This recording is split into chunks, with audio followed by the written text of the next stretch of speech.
مساء الخير. مساء النور. انا عندي انترفيو مع فاصله وكايروسين، تعرفيش فين؟ فايه؟ يعني فين يعني، امشي ازاي ولا فين؟ ده انت اول ولا اخر واحد يعمل انترفيو مع فاصله وكايروسين.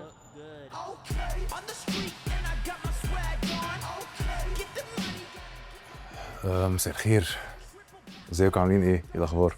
انا عندي انترفيو مع فاصله وكايروسين، هو هنا ولا فين؟ مش هنا؟ مش حلو قوي المكان.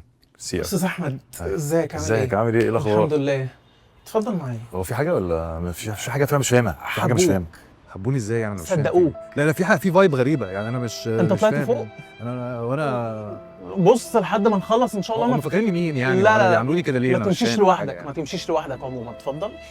بص حضرتك، احنا هنبدا الانترفيو ان انت هتقول انا احمد مجدي. بس انا عايز افهم في ايه برضه. معلش خبز شموس. هتبدا الانترفيو، هتقول انا احمد مجدي وبحب اسماء ابو اليزيد. انا مش احمد مجدي، انا مش هقول احمد. خلاص اتفضل، مفيش مشكله، اتفضل ارتاح.